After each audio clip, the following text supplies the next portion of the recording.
Voilà, là on rentre dans mon bureau. En fait j'en ai deux. Ce bureau où je travaille, j'ai à la fois mon bureau et puis une petite table pour des réunions. Nous avons un autre bureau où travaille Thierry, qui m'accompagne depuis 25 ans.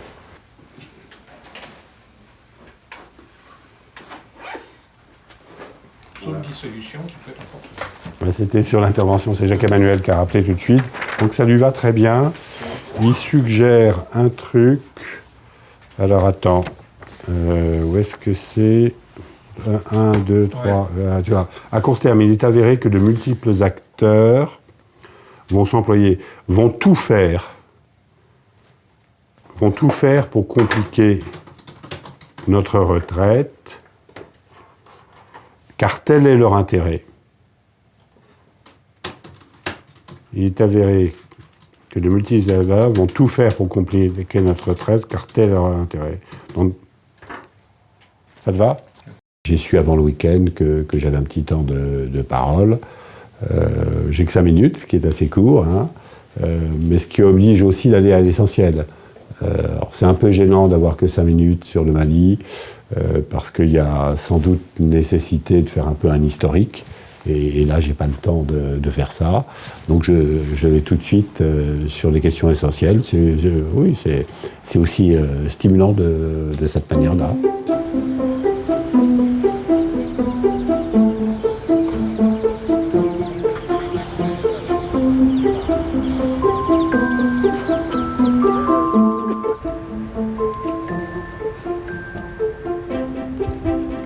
Le rôle des députés, il est défini de façon juridique très claire. Hein. Le député, il vote la loi. Le député, il vote le budget. Et le député, il contrôle le gouvernement. Ça, c'est ce qui est dit par les textes. Je crois qu'on n'est pas là simplement pour répéter la bonne parole des partis politiques que plus grand monde n'écoute.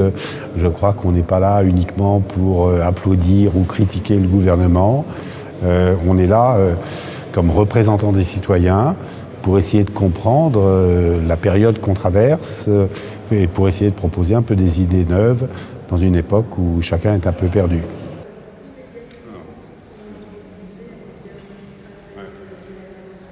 Sinon, ça te va à peu près? Bon, c'est un peu rigolo, ça conne quand même, non? Mais c'est peu contestable, non? Non. À mon avis, tard, parce qu'ils ne font pas parler le premier, donc loin de là. Donc ce sera vers 19h, 19h30 à mon avis.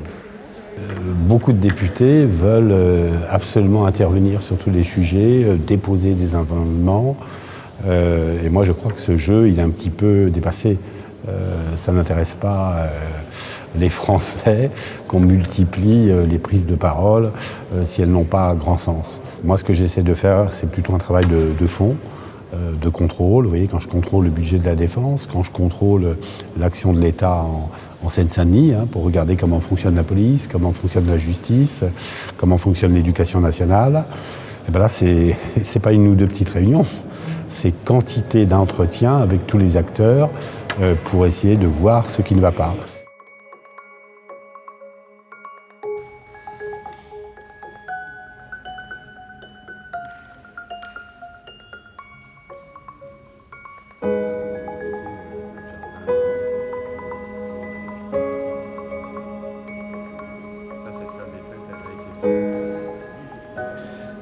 Mesdames et Messieurs les ministres, chers collègues députés, nous abordons la dernière séance des questions au gouvernement de la 15e législature.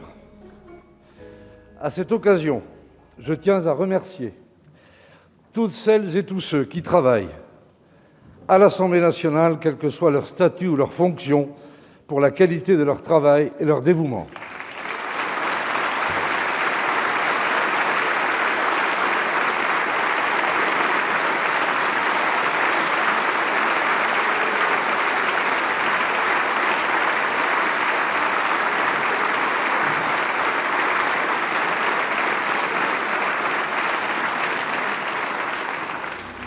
Monsieur le Premier ministre, Madame la Ministre, Monsieur le Ministre, mes chers collègues, l'ordre du jour appelle la déclaration du gouvernement relative à l'engagement de la France au Sahel, suivi d'un débat en application de l'article 51 de la Constitution. La parole est à Monsieur François Cornu-Gentil pour Les Républicains et pour 5 minutes.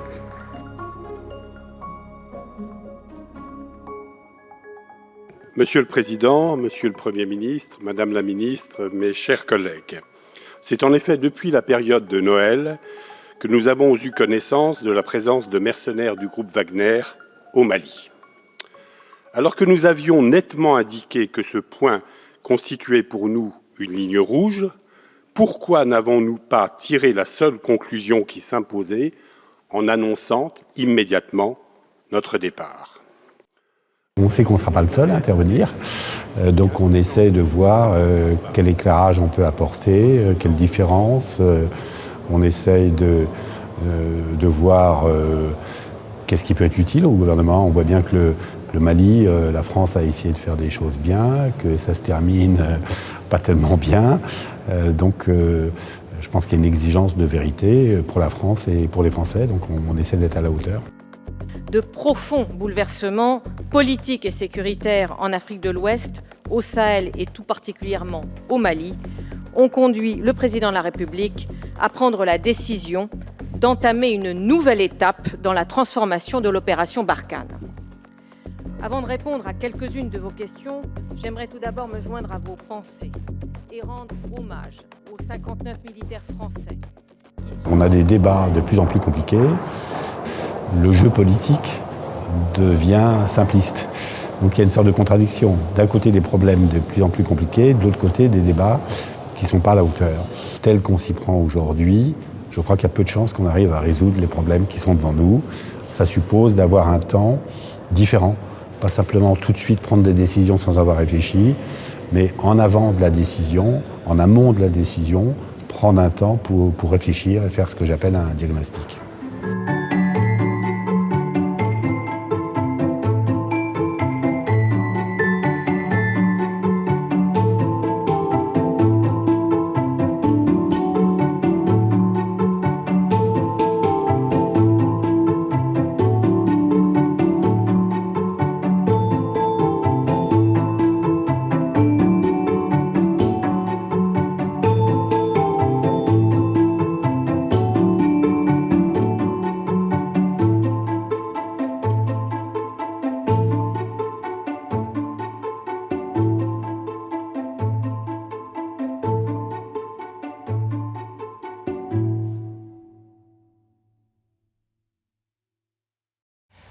Et on se retrouve désormais en présence de François Cornu-Gentil. Monsieur Cornu-Gentil, bonjour. Bonjour. On vient de le voir dans la conclusion de ce reportage tourné en février dernier, une citation tirée directement de votre livre « Savoir pour pouvoir » qui dit que personne ne peut se satisfaire du débat actuel.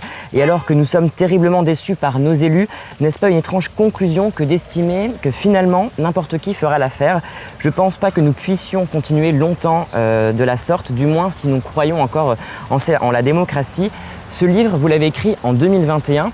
Est-ce que finalement, cette citation, elle n'a pas encore plus de sens aujourd'hui, au lendemain de ces élections présidentielles et législatives ? Oui, une des choses qui me passionne en tant que citoyen et en tant qu'élu, c'est effectivement la crise démocratique que l'on vit aujourd'hui. On voit que les problèmes sont de plus en plus complexes et notre débat politique, il est de plus en plus nul. Et donc, je crois malheureusement que les dernières élections, à la fois présidentielles et législatives, illustre complètement cette situation.